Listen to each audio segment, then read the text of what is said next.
委会第昨宣布，对9月1日开始要恢复第3地中国民众来台湾观光，也要规划开放两化旅游团，初期先1天2000人次，就要看中国方面的回应来确定这实行的日期。台湾旅游业者也拢讲，等1天是等真久，不过因也咧烦恼讲，中国拿出唔配合者会继续卡掉的，而且两化航点无全部恢复直飞，可能会较无效益。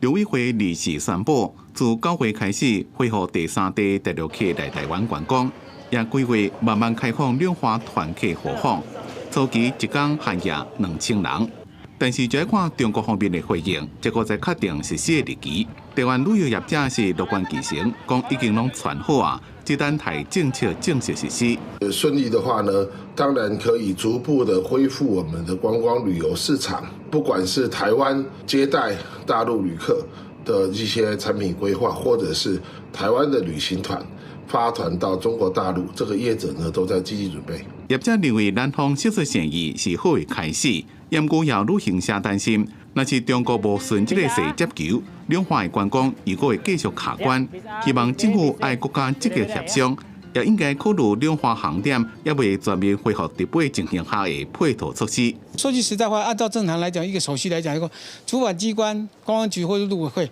应该带着我们业者去跟大陆那边做协商，也谈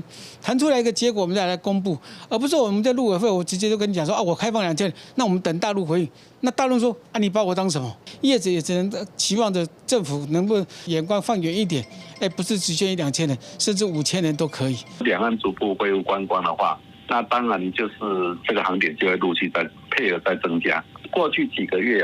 大概陆客来台大概就只有1万多人次，台湾民众到大陆去一个月已经多达17万了。我们的善意情也已经换了很多。我觉得如果中国大陆没有正向来回应的话，可能会让两岸的旅行业者都感到失望。学者认为，航点伫咧慢慢恢复观光交流了，经济自然会增加。在南方性特色生意的情形下，希望中国政府也应该对等开放。记者综合报道。